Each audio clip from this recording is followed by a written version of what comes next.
cocina tanto con leña, ni hay una reducción importante del número de fumadores, pero hay otras exposiciones, por ejemplo, el usar vapeadores o utilizar cualquier otra de estos otros medios, no sabemos a la larga si también generen EPOC o vayan a generar otra enfermedad diferente como una neumonía lipoide crónica. No lo sabemos, pero vamos a saber de lo que sí sabemos. Básicamente, cuando se refieren acá a los niveles de evidencia, es que o de qué manera se ha estudiado lo que están diciendo ahí. Lo que sea tipo A o la categoría nivel A de la evidencia es resultado de ensayos clínicos controlados, es el nivel de evidencia más alto. Hay bastante información y bastante evidencia y obviamente pues, es una recomendación de muy buena calidad.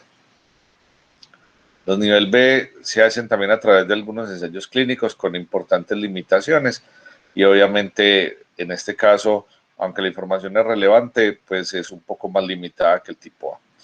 El tipo C no se hace con estudios aleatorizados, generalmente son estudios observacionales y el nivel de evidencia es más bajo. Y el nivel D es el nivel de evidencia más bajo de todos en la medicina, que es la recomendación de los expertos.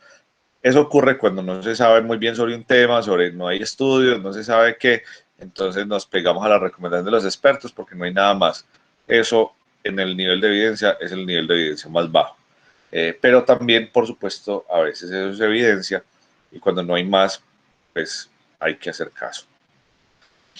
Cuando nosotros hablamos de EPOC, hay una etiología, una fisiopatología que al final va a generar en los pacientes las manifestaciones.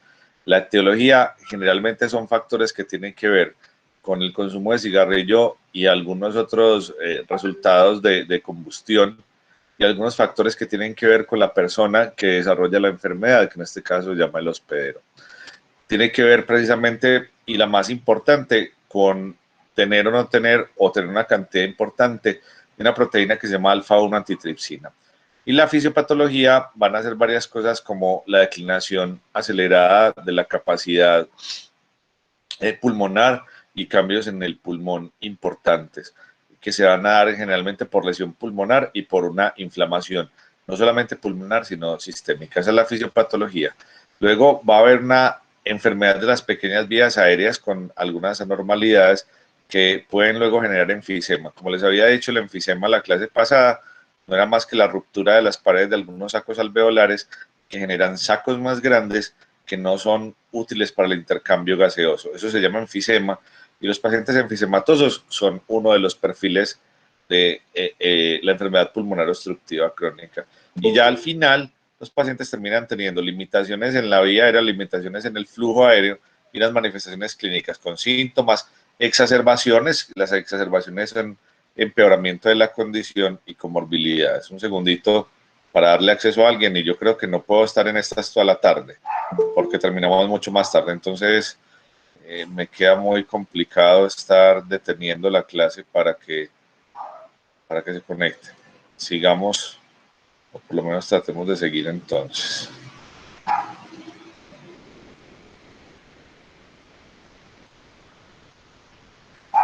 Hay una cosa muy importante, muchachos, la gran mayoría de la gente que le dicen que tiene POC nunca le hicieron una espirometría.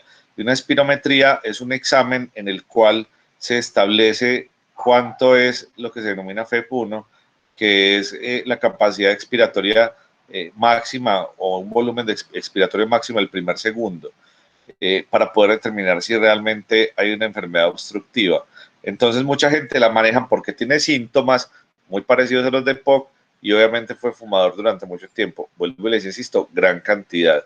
Entonces, la exposición a humo de tabaco, la exposición a combustión incompleta de biomasa son un factor importante para el desarrollo de enfermedad pulmonar obstructiva crónica y como muestra la imagen, más o menos los rangos de edad donde pueden haber cambios en esa espirometría si se las hicieran los pacientes, se va a ver después de la exposición precisamente a los factores de riesgo que bien conocemos. ¿Cuáles son las vías para el diagnóstico del EPOC? Nosotros en la atención prehospitalaria generalmente no diagnosticamos a nadie con EPOC porque solemos ya tratar o atender pacientes con dificultad respiratoria ya diagnosticados o con un diagnóstico clínico y no espirométrico. Podríamos decir que no está diagnosticado. O podemos decirle a un paciente que tiene un EPOC sin estadificación espirométrica, porque nunca se le ha hecho.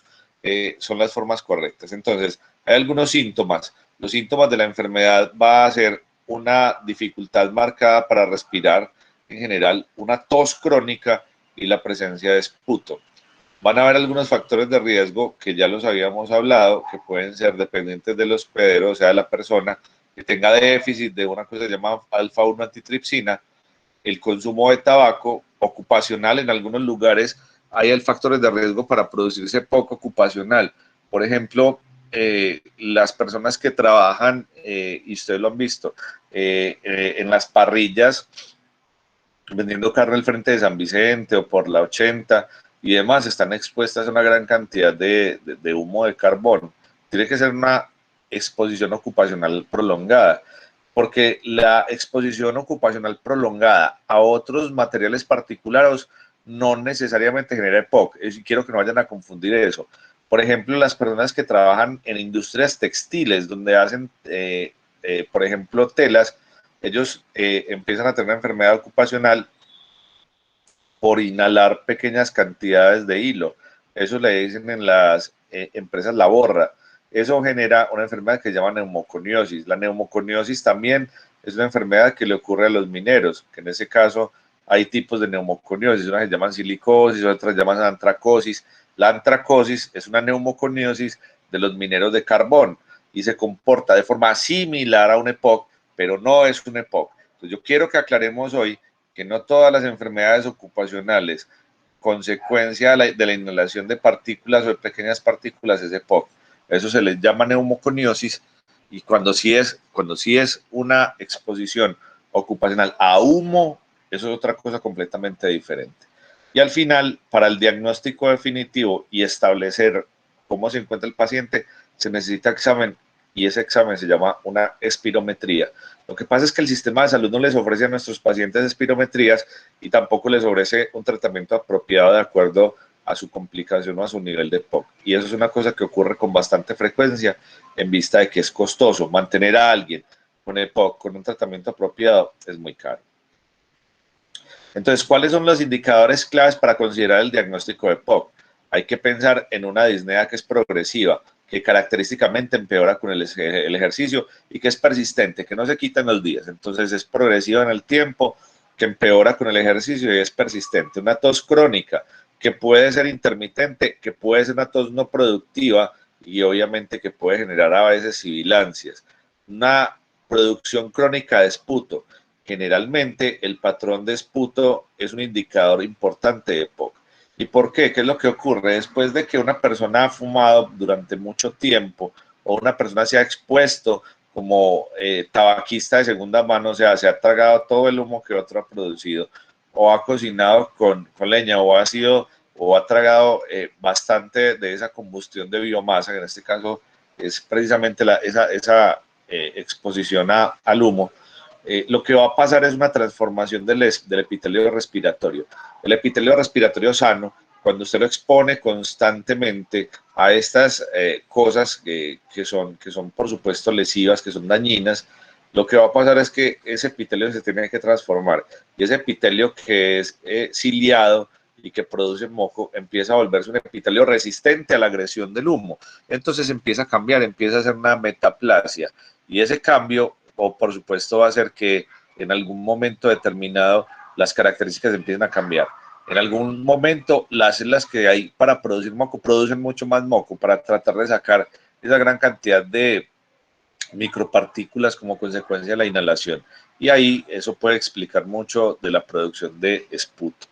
Hay una historia de factores de riesgo. En general, los factores de riesgo que dependen del paciente muchas veces van a ser factores genéticos y congénitos, como yo les había dicho, que favorecían el desarrollo de algunas anomalías. ¿Cuáles son ellas? Bueno, hay algunas pacientes, por ejemplo, que tuvieron asma durante la infancia y que luego tuvieron una exposición, ocupacional o no, al humo o al tabaco, y ellos, por supuesto, van a tener un riesgo mayor, la deficiencia de alfa-1 antitripsina, el tabaco y fumar tabaco. Y acá dicen, incluyendo algunas preparaciones locales. Hay gente que cree, por ejemplo, y eso es una cosa que es importante que quede claro hasta ahora, que es por el humo de tabaco y solo por el humo de tabaco, y no. También el fumar cosas como la marihuana se considera un factor de riesgo, no importa la combustión de biomasa, cualquiera que sea, o marihuana, o cualquier cosa fumada, puede, por supuesto, producir EPOC. El humo de las cocinas que utilizan combustibles, como yo les decía, biológicos, como carbón y leña, lo puede hacer, y algunas otras ocupaciones como les decía, vapores y algunos gases lo pueden generar, pero por supuesto el material particulado genera neumoconiosis. Y una historia familiar de EPOC puede ser muy importante eh, para, eh, para producirse la enfermedad. Me refiero a que quiero que piensen que en algunas familias encontramos personas que han fumado durante toda la vida y no desarrollan signos graves de la enfermedad. Y hay familias donde la gente fuma, deja de fumar y a los 63 años tiene oxígeno. O sea que sí hay diferencias familiares en el desarrollo de la enfermedad y en algunos no hay diferencias importantes y familiares para el desarrollo de la enfermedad. Denme un segundito, por favor.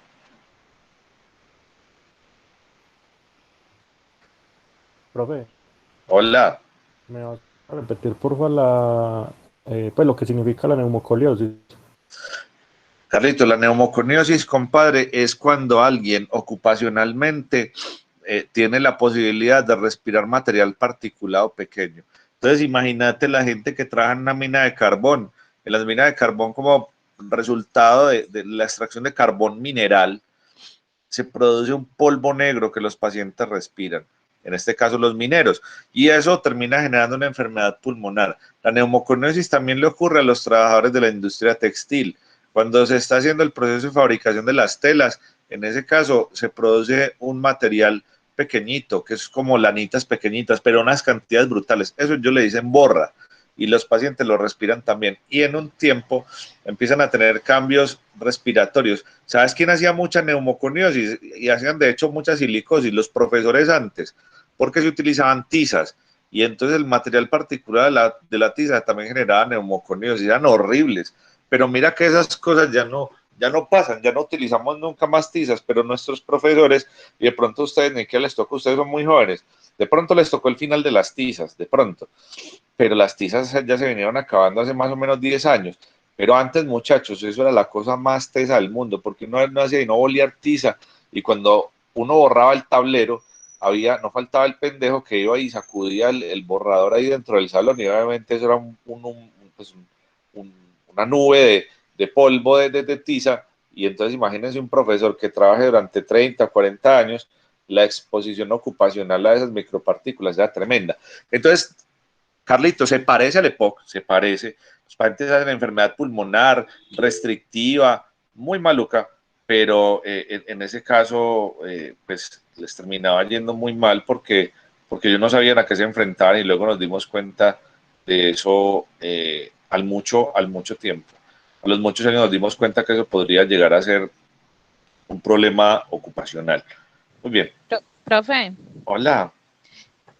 una pregunta. Entre más joven la persona empiece a exponerse al material particulado, bien sea al humo, en caso del EPOT, más joven puede desarrollar la enfermedad.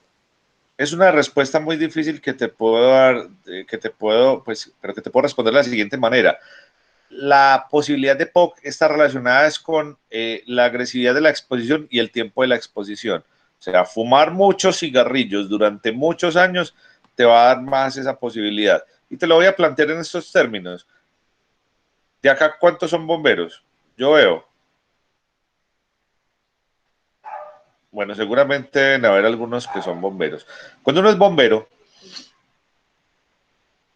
uno casi siempre para los incendios utiliza un equipo de protección respiratoria, pero por ejemplo para los incendios forestales uno no utiliza equipo de respiración autónoma porque es muy difícil.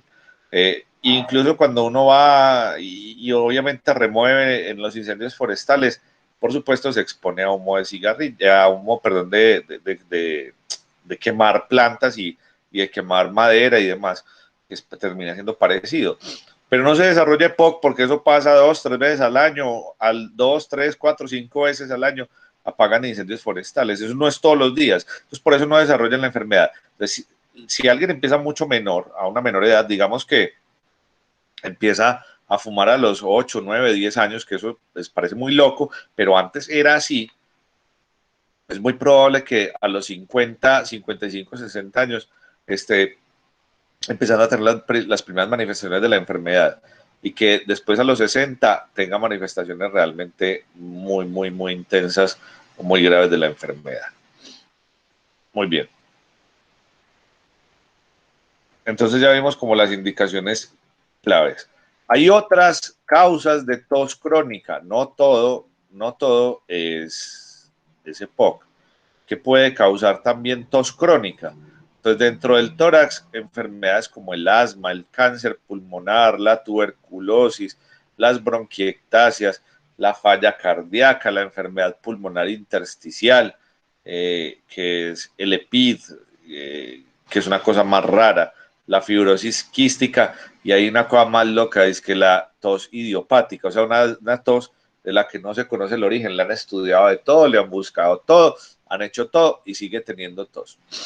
Extratorácica, que no tenga nada que ver con el pulmón, puede ser una tos por una rinitis alérgica crónica, puede ser también por un síndrome de lo que se llama un síndrome postgoteo nasal, un síndrome de tos crónica por reflujo gastroesofágico. Hay algunos medicamentos que generan tos, como los inhibidores de la enzima convertidora de angiotensina, los IECAS, producen tos. Entonces es normal que un paciente que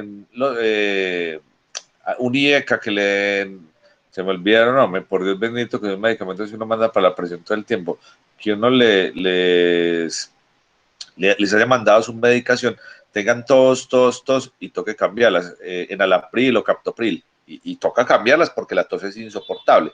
Entonces no se relaciona con EPOC, no es EPOC, y hay que buscarlo, porque es que muchas veces también alguien fumó un poco, no, fue un fumador, fumó de manera importante, y después termina con una causa de tos crónica, y dicen, eso es EPOC, y se quedan en EPOC, y no le hacen su estudio espirométrico, y se quedan con que tiene eso, y tenía otra cosa diferente, y puede tener otra cosa diferente. Entonces, las consideraciones para la espirometría, que es el examen, verificar, o sea, hace ese examen, preparan al paciente, verifican que no está en mala condición, utilizan un broncodilatador y obviamente desarrollan o hacen el examen. No les voy a contar esto al respecto porque no preocupa.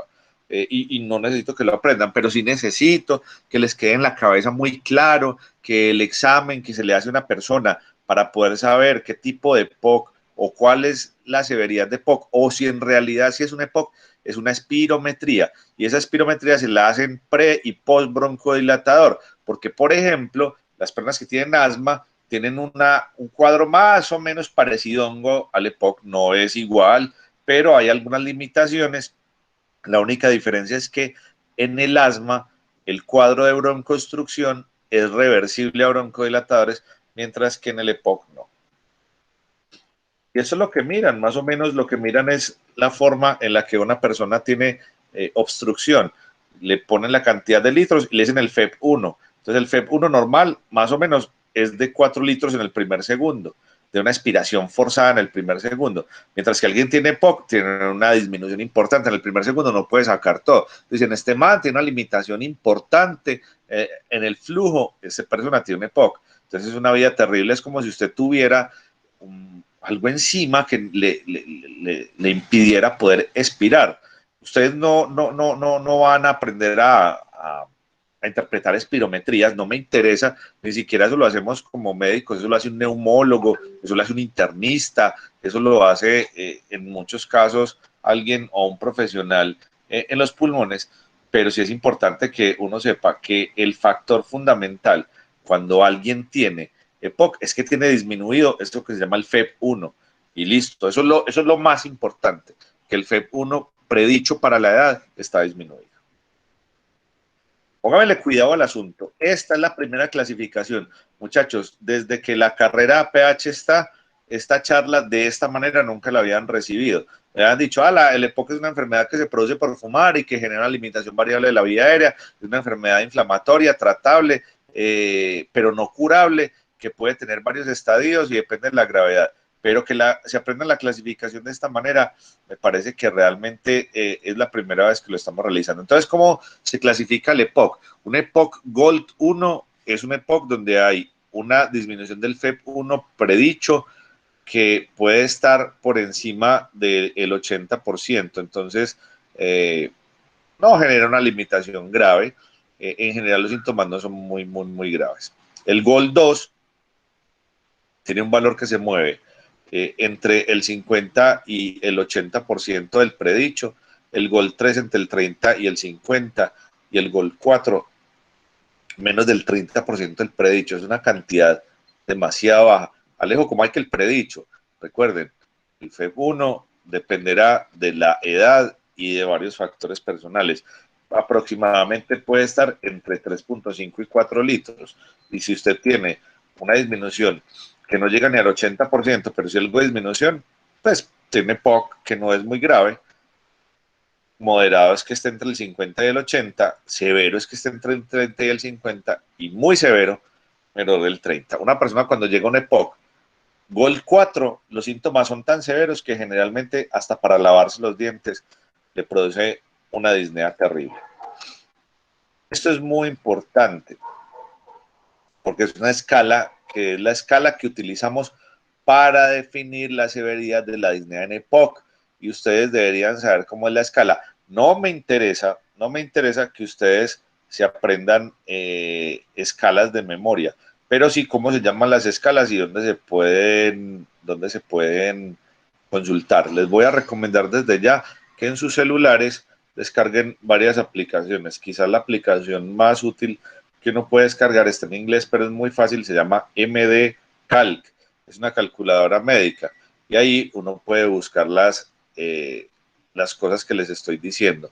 Les voy a mostrar, voy a prender un momentico la cámara para mostrarles de qué es lo que les estoy diciendo y cómo se puede descargar.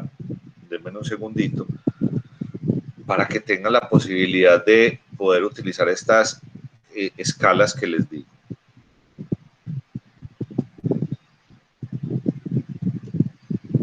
Entonces, cuando uno utiliza, esta es la aplicación, se las voy a poner desde el principio, MedCalc. Entonces, de esta manera se ve. Vamos a buscar la escala, la MDRD.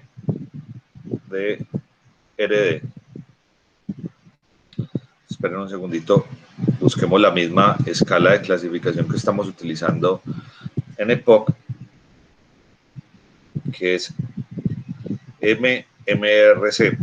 Entonces, la escala de disnea. Miren que ahí aparecen un montón de escalas. Entonces, buscamos la primera escala.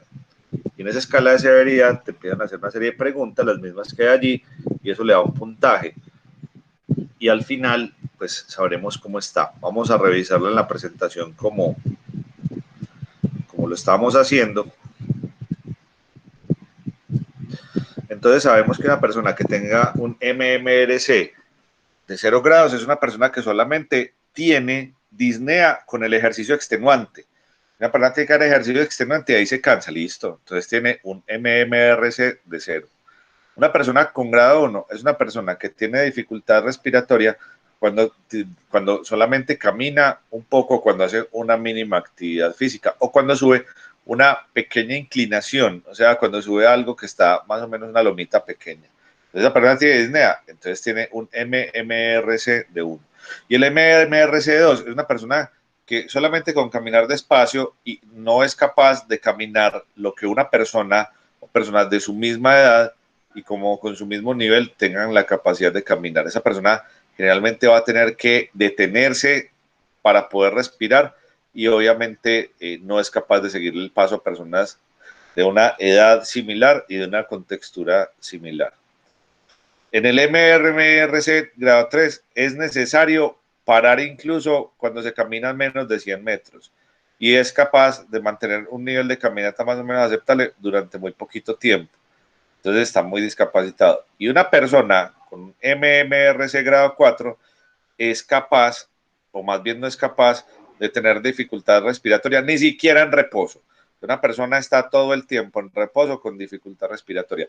Esa es la escala. Entonces, por favor, recuerden que cuando les preguntan qué es el MMRC, es cómo se presenta la disnea en los pacientes con EPOC, que va desde 0 hasta 4 y va desde el que solamente le ocurre con ejercicio extenuante, algunos cuando caminan de forma importante o suben una pendiente, o de personas que tienen la capacidad o más bien pierden la capacidad de caminar, lo mismo que una persona de su misma edad y su misma condición, o sea, se nota más desacondicionado, hasta que una persona no es capaz de caminar ni 100 metros siquiera planos, y obviamente después de pocos minutos está muy, muy, muy asfixiado, y es del que está asfixiado en reposo. ¿Listo? Y esta se llama la escala de CAT.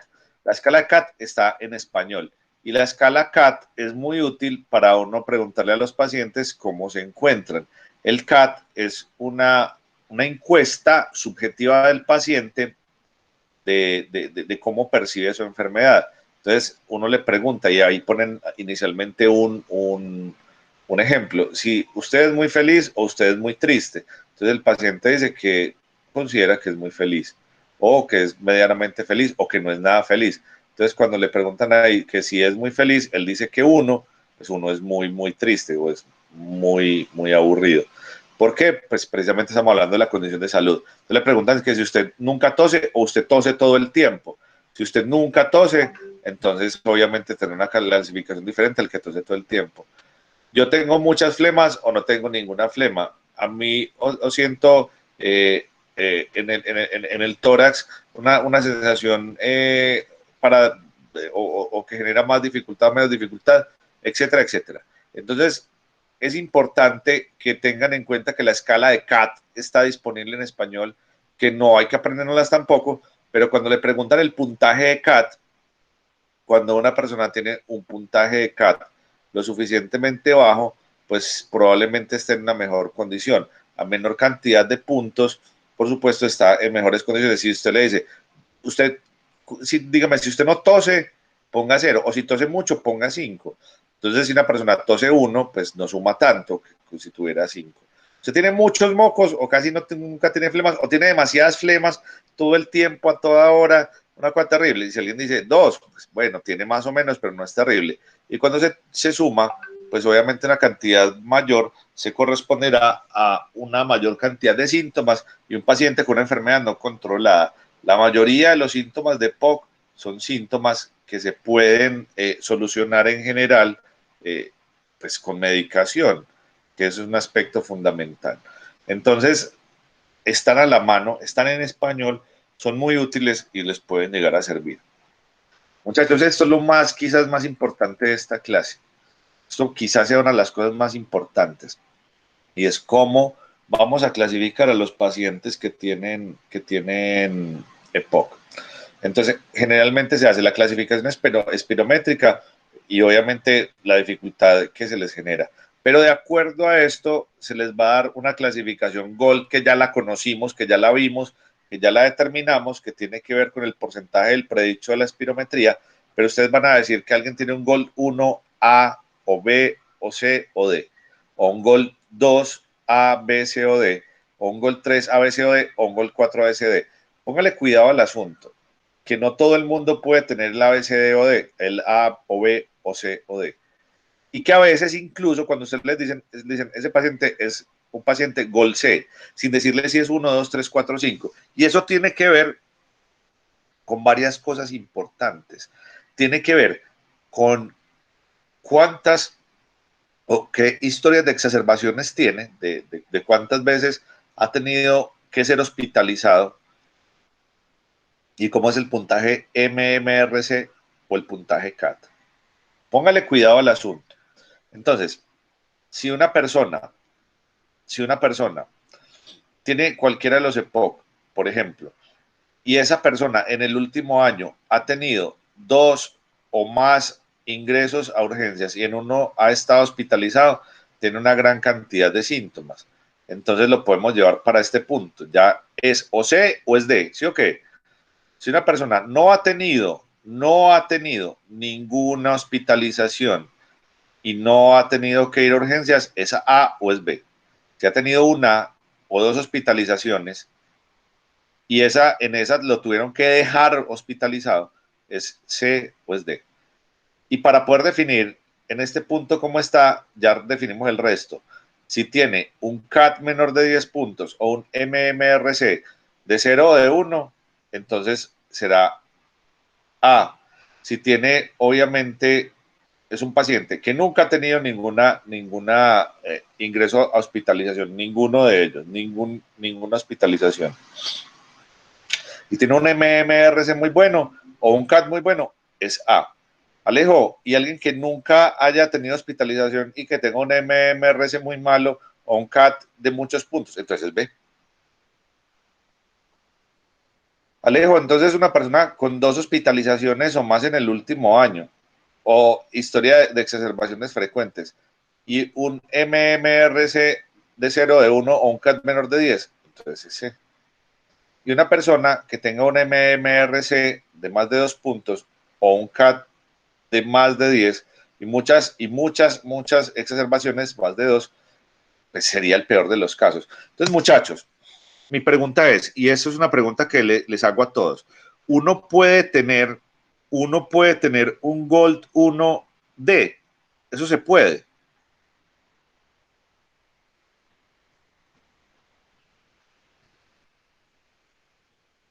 ¿Ustedes qué piensan? Profe, sí. Uno diría que sí, pero ponete a pensar, mi negro, si una persona con una limitación no tan marcada del FEB1, ¿será que tiene un CAT tan malo y un MMRC tan malo? Yo no estoy Podría. diciendo que no, venga, yo no estoy diciendo que Ajá. no, pero yo no estoy diciendo que eso es lo que yo espero, ¿sí me entendés? Así Una es, persona tiene una limitación no tan grave, el MMRC no le debe dar tan malo.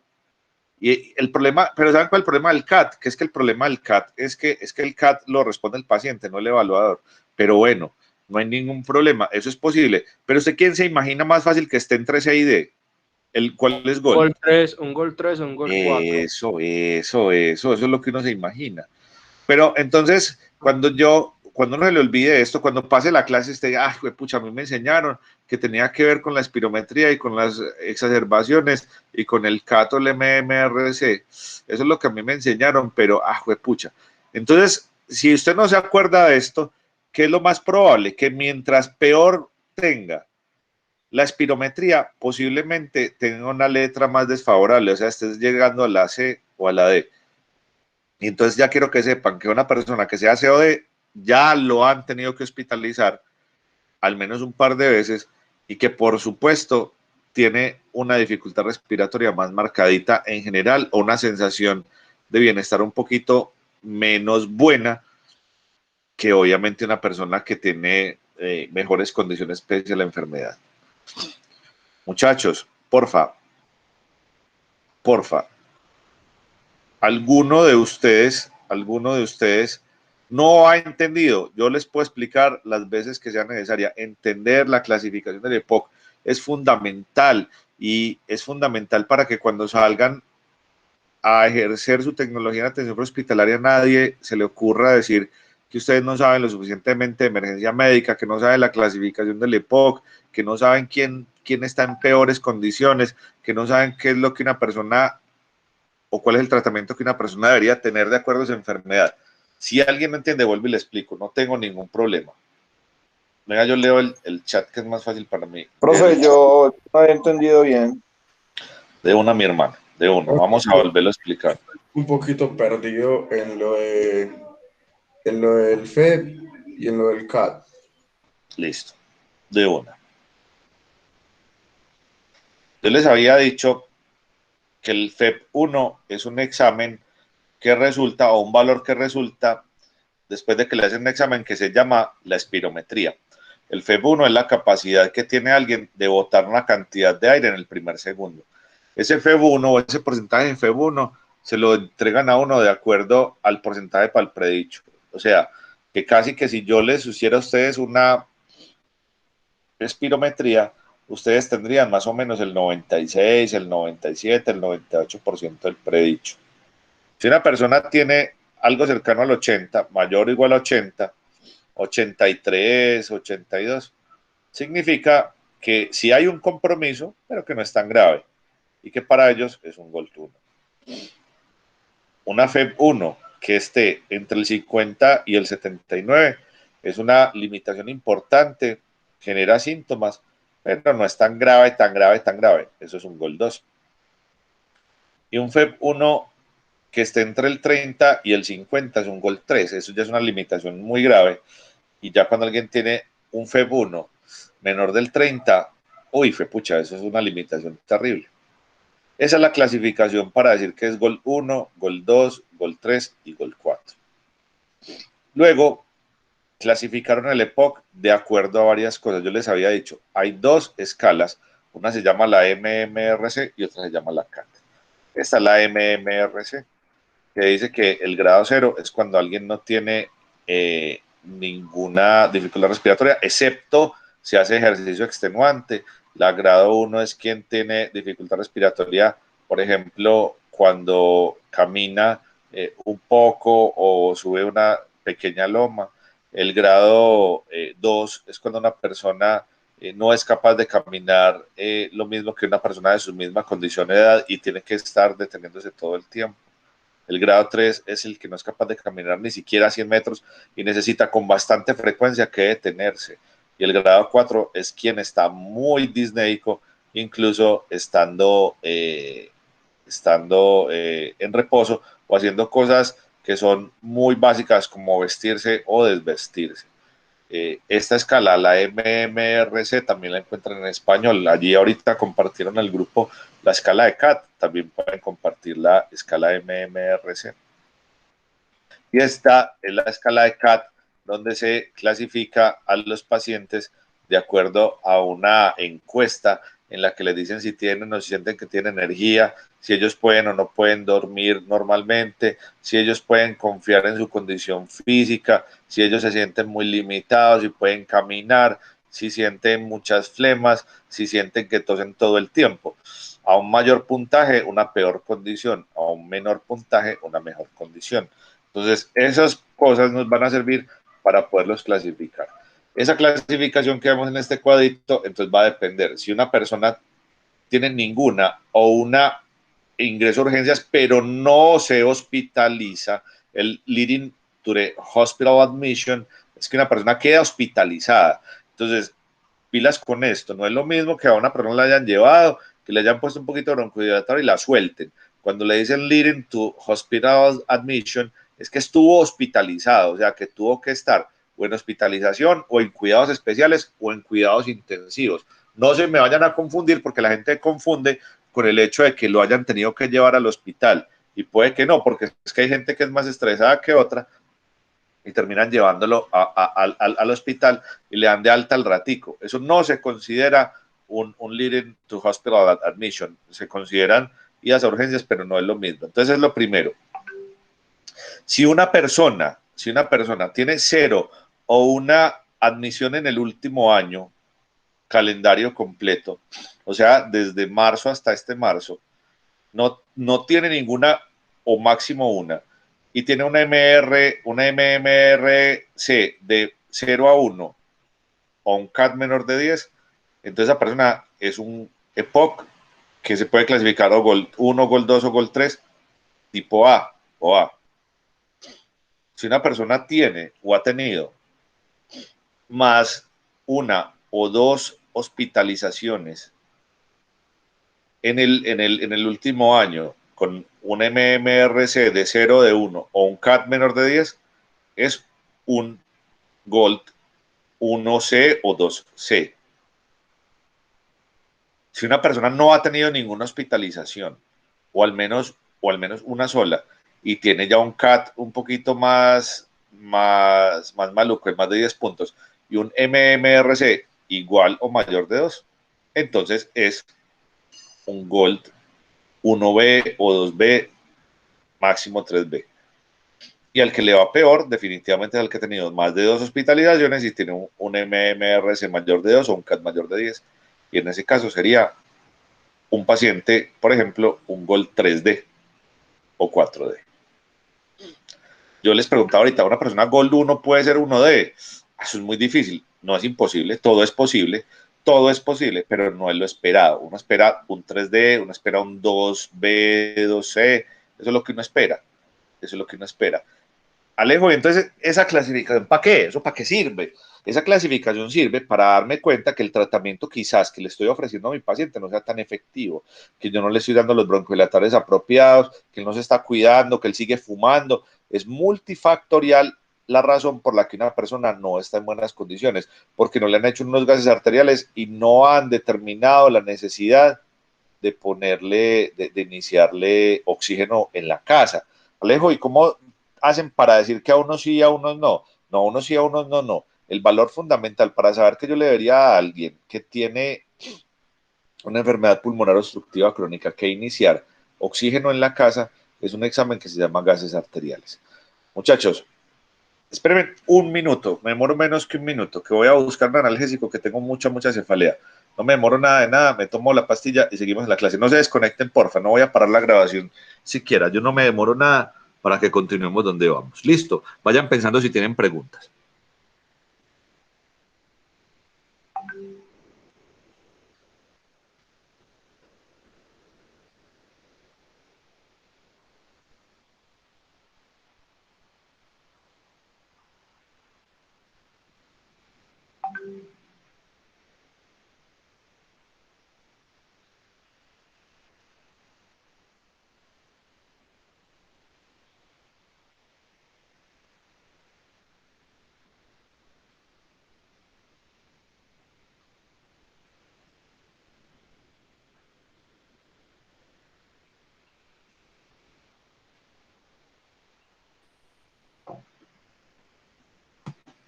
Listo, entonces esta es la clasificación que conocemos ahora. Espero que haya quedado lo suficientemente claro para poder determinar cómo se clasifican los pacientes y obviamente uno con ellos conoce la severidad de la enfermedad. Hasta aquí preguntas, muchachos. Muy bien.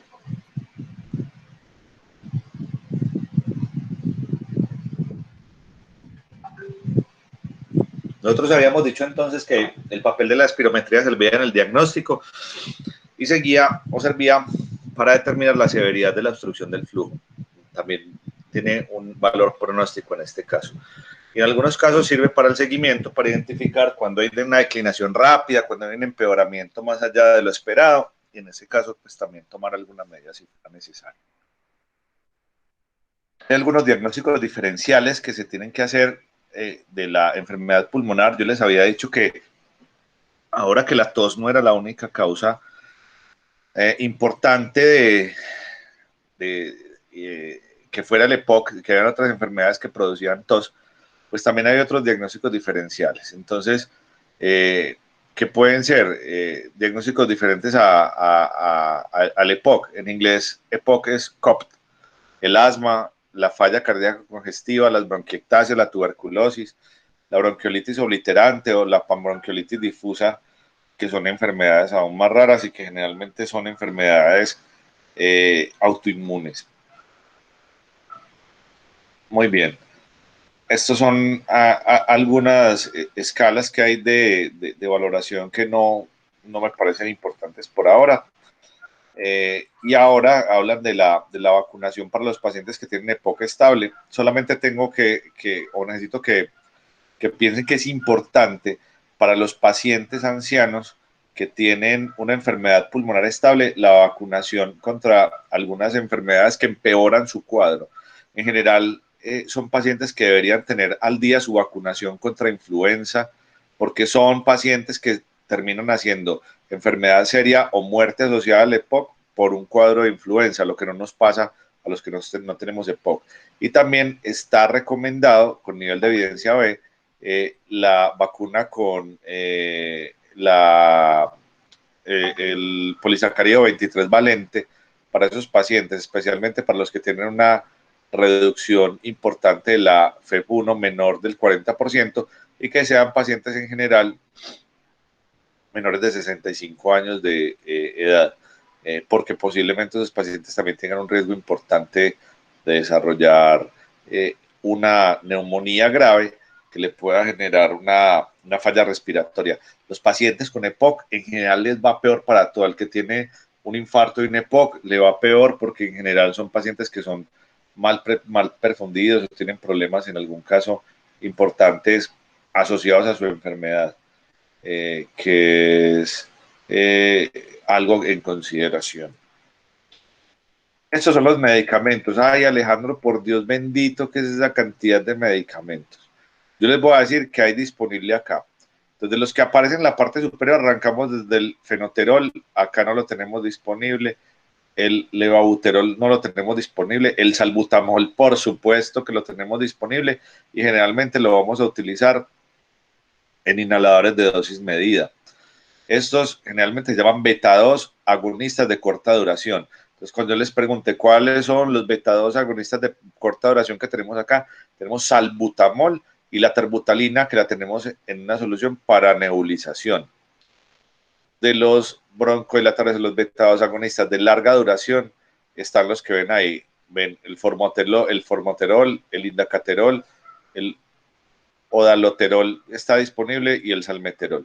No necesito que los aprendan, no me interesa, pero sí necesito que los sepan los de corta acción. El bromuro de ipratropio y el bromuro de oxitropio son anticolinérgicos de corta acción.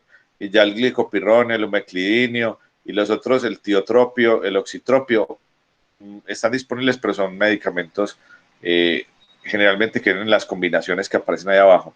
Entonces, Alejandro, de todo eso que está allí, ¿yo qué debería saber? Como tecnólogo en atención prehospitalaria, debería conocer los beta-agonistas de corta duración, o sea, básicamente el salbutamol que tenemos disponible y el salbutamol que tenemos disponible también para nebulización en gotas, la terbutalina que viene en gotas, y esos son los broncodilatadores de corta acción que sirven para las crisis. A mí me sirve es que ustedes sepan manejar una crisis, no que sepan manejar una época en hospitalización, para eso está el internista.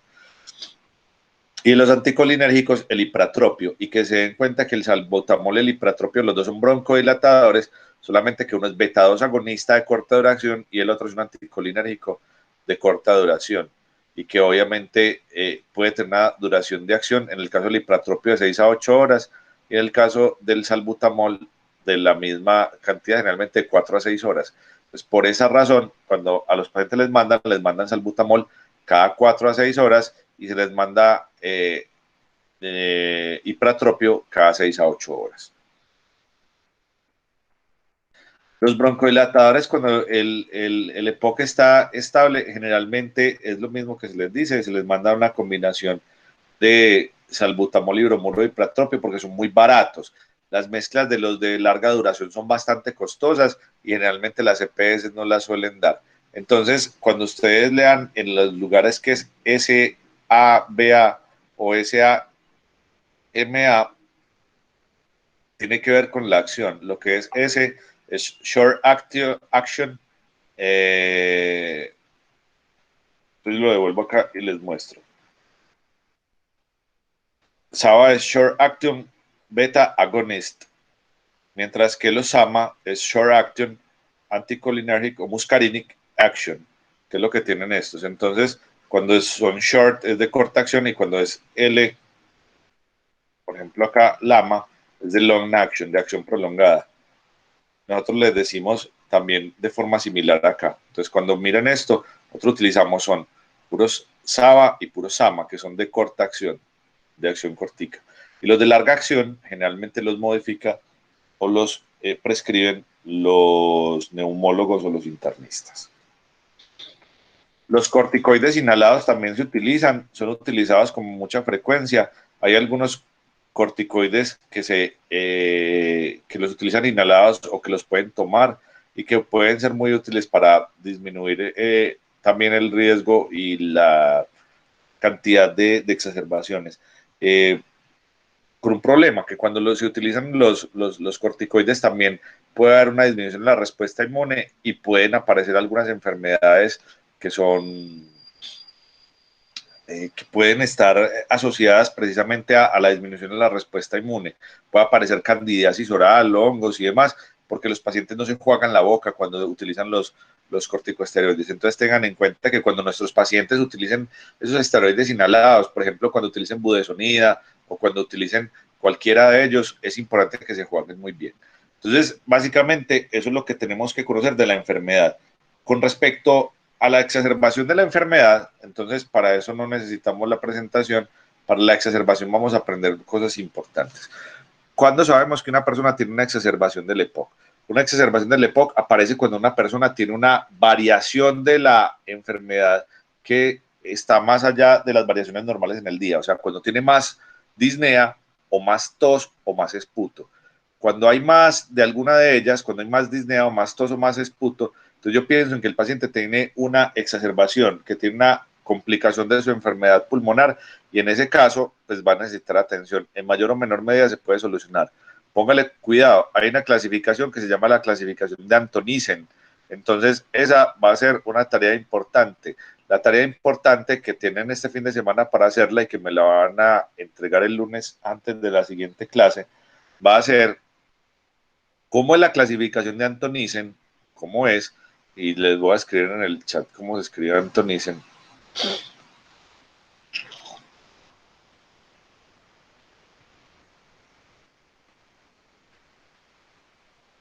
¿Cómo es la clasificación de Antonisen? Que hay Antonisen 1, 2 y 3, y obviamente cuál sería el manejo de una exacerbación de un EPOC. Yo les voy a dar acá la mayoría de las medidas, pero ustedes también me van a hacer un resumencito. Entonces, uno va a hacer la clasificación de Antonisen como Antonisen 1, 2 y 3, que depende precisamente de factores que les he dicho. ¿Tiene más esputo o menos esputo? ¿Y el esputo es purulento o no es purulento? Cuando el esputo es purulento, uno sospecha la posibilidad de una exacerbación infecciosa.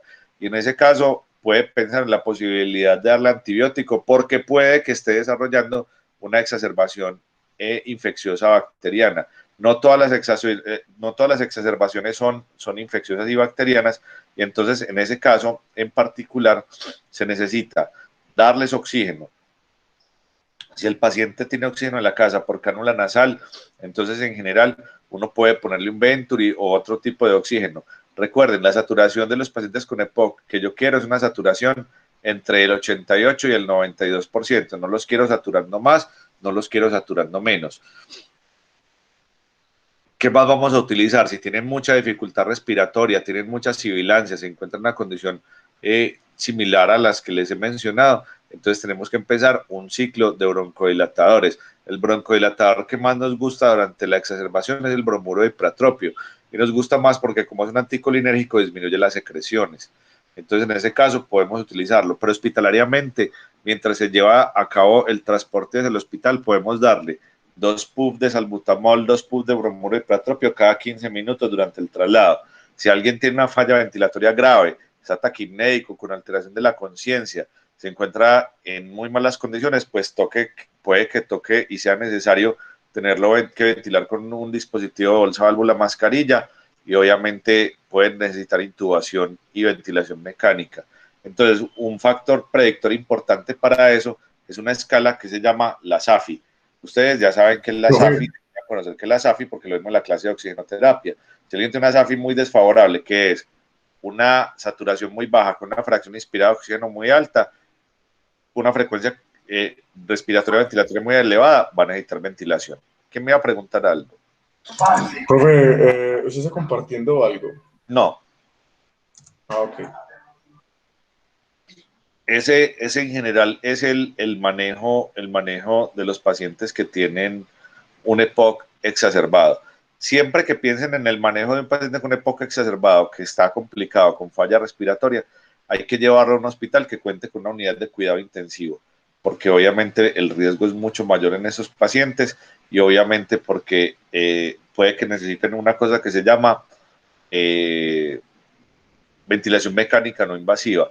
Los pacientes que tienen EPOC suelen hacer una acidosis respiratoria, suelen retener CO2 y en algún caso eso va a ser necesario empezarlo a eliminar con ese mecanismo que se llama ventilación mecánica no invasiva. Profe, Muy bien. Hola. Una pregunta, ahí en el manejo de la exacerbación, ¿me vas a repetir, porfa, cuando se pone oxígeno, cuál es la saturación que se espera conseguir? Claro, de 88 a 92%. Eso es lo que debería tener un paciente con EPOC. Tanto en el momento de la exacerbación, cuando yo le pongo oxígeno a mayor cantidad, como estando durante en su vida normal, en la casa o en lo que esté haciendo, entre 88 y 92%. Ese es el valor de la saturación esperada. Listo, pues, o sea, uno no puede esperar a que un paciente con EPOC sature más de 92%. Podría pasar, pero no te angusties por eso. Lo que me refiero es a que si tú le pones una cánula nasal a 2 litros y estás saturando 91, listo, estamos bien. En ese paciente ese valor es aceptable. Diferente a una persona que tenga otra cosa, por ejemplo, en la que yo quiero una saturación de 93, 94, por ejemplo, alguien con un infarto. En un infarto está saturando 88, yo le pongo oxígeno y quiero por ahí 94, 95. Es una diferencia importante, pero en quien tiene ya dañados los pulmones, uno no espera valores tan, por llamarlo de alguna manera, tan ambiciosos. Muy bien. Listo, pues. Vamos a hablar de asma. El asma es una enfermedad muy, muy interesante. Y el asma es muy interesante porque con el asma se han generado una cantidad de mitos, la cosa más tremenda de la vida. De asma se piensa en muchas cosas, pero también se han generado muchos remedios que le quieren poner y que sabemos que realmente no funcionan. Entonces, seguramente de los que hay acá o alguno de ustedes en algún momento de la vida fue asmático y entonces los papás en ese desespero de ver un hijo asmático, de ver un hijo con una enfermedad de esas características, pues han tratado de tomar medidas. Llegan al muchachito y le dicen, es que el agua del cucarrón del maní sirve. Entonces le dan agua de cucarrón de maní. Ay, no le sirvió. Lo que pasa es que no era de cucarrón macho, sino de cucarrón hembra. Entonces le dan otra vaina y les dan, por ejemplo, sangre de armadillo. El armadillo es portador de una enfermedad que se llama lepra y por eso es un riesgo tomarse la sangre de un armadillo. Y les dan cualquier cantidad de pendejadas y cuando menos piensa el asma desaparece. El asma suele desaparecer generalmente a la adolescencia. Entonces, al último remedio, al que haya coincidido con la desaparición del asma, es al que le terminan por creer. Entonces, el asma es una de las enfermedades más investigadas del mundo y si las cosas funcionaran de esa manera, con toda seguridad, pues obviamente no se tendría que invertir tanto en medicamentos y en tratamientos. Asma es una enfermedad inflamatoria crónica de la vía aérea inferior y está caracterizada por hiperreactividad bronquial. Significa que es un cuadro en el cual los bronquios son bastante reactivos y que reaccionan a algunos estímulos de una manera muy exagerada, al frío, al ejercicio, a los ácaros, al polen, y está asociado a la exposición previa a factores de riesgo, que son los que les he mencionado anteriormente.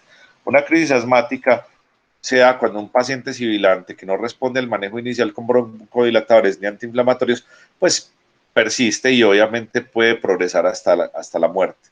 Entonces, los pacientes asmáticos son pacientes sibilantes y esa sibilancia se produce precisamente por broncoconstricción.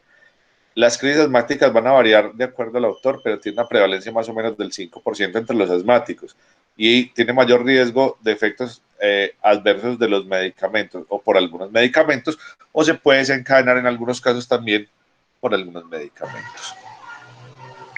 En la epidemiología del asma es una enfermedad crónica más frecuente en niños que más o menos está entre el 5 y 10% de la población infantil. 1 de cada 10 niños generalmente tiene asma. De sus compañeritos seguramente varios tuvieron asma y alguno de ustedes tiene asma y aún puede tenerla manteniendo su salbutamol a la mano. En Estados Unidos puede causar hasta 400,000 hospitalizaciones al año y tiene una mortalidad variable, una prevalencia y severidad que puede estar en tendencia al aumento y tiene una repercusión marcada económica y familiar y en la calidad de vida de los pacientes, porque definitivamente muchos de ellos no pueden hacer una actividad física regular, porque muchos de ellos no pueden llevar o hacer acciones normales como practicar un deporte, como salir a acampar y cosas como esas, porque en cualquier momento tienen miedo de que hagan una exacerbación de la misma manera de su asma, que hagan una crisis asmática y obviamente que toque hospitalizarlos. Hay algunos factores de riesgo y eso sí no lo deberíamos saber como APHs. Todas las personas que hayan tenido historia de ingreso a una UCI por asma tienen factor de riesgo de volver a hacer un episodio grave. Todos los pacientes que tengan hospitalizaciones por asma en el último año tienen factores de riesgo para hacer un deterioro grave.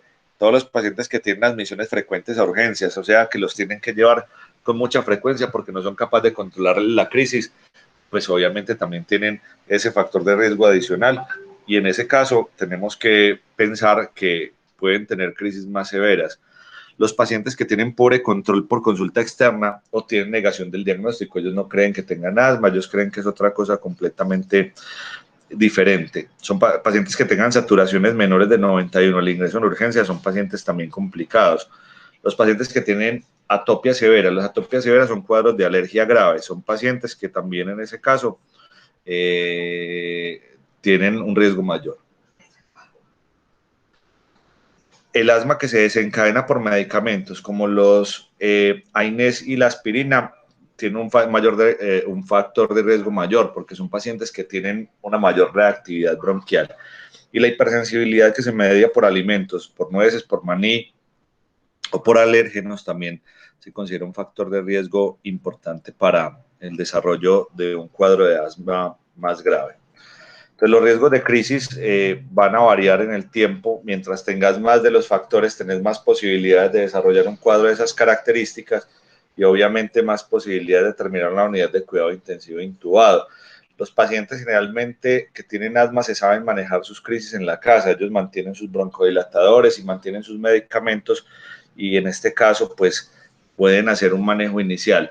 Pero muchos de ellos se tardan mucho en llegar al hospital y llegan con síntomas graves o se demoran mucho en llamar a la ambulancia porque ellos conocen muy bien su enfermedad en algunos casos y utilizan sus broncodilatadores y utilizan sus medidas y solamente hasta que están en una falla respiratoria pues suelen consultar.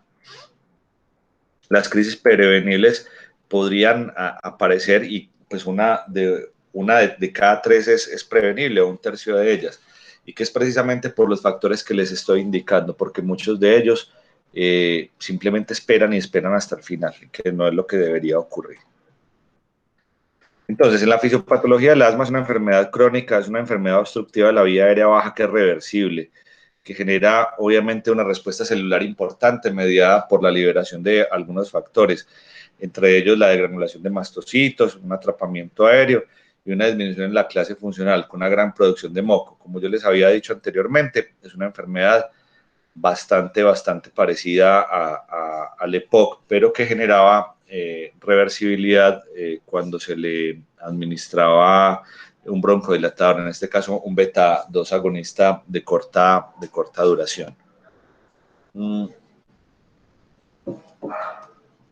Esta es más o menos la forma en la que funciona la inflamación y la sensibilización en algunas de las células de los pacientes. Estamos hablando de algunas células blancas como los linfocitos C y los linfocitos B, donde a través de algunas sustancias que liberamos como las interleuquinas, hay una respuesta que puede ser un poco mayor o un poco más exagerada, y en este caso se van a liberar una gran cantidad de sustancias desde las células cebadas como los mastocitos, y estas van a liberar una gran cantidad de histamina, y la histamina en este caso va a ser la sustancia principal productora de broncoespasmo. La otra sustancia que genera un broncoespasmo muy importante son en algún caso las bradiquininas, que también se producen por una vía similar, que se dan a través de la exposición a las cosas que van a empeorar a los pacientes. Les había dicho que era el frío en algunos casos podrían ser material particulado, por ejemplo, el caso del polen, el caso de los ácaros, que son muy importantes para la producción, y que a las personas que no somos asmáticas nos puede producir un poquito de estornudo y un poquito de tos, pero no mucho más que eso. En la fisiopatología, bueno, la inflamación que ya habíamos visto y la respuesta que se generaba sobre los bronquios, y que en algunos casos las infecciones virales podían también empeorar a los pacientes con asma y irles peor que a las personas que no tienen asma.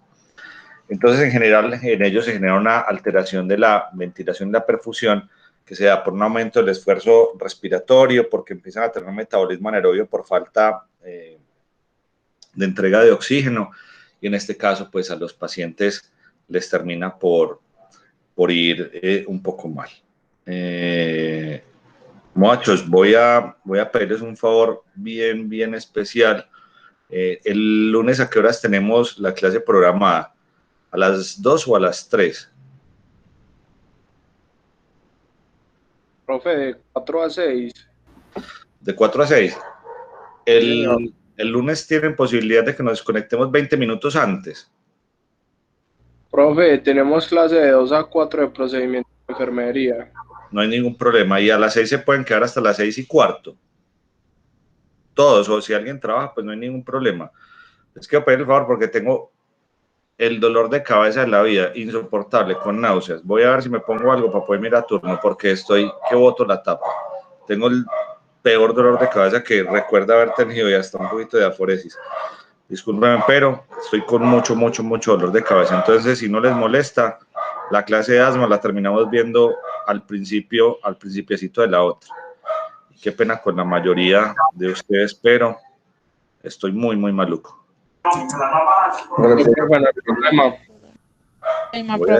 Voy a tener entonces la grabación y el lunes acabamos de ver lo que habíamos visto. De hecho, la empezamos de nuevo porque realmente sí tengo bastante dolor de cabeza.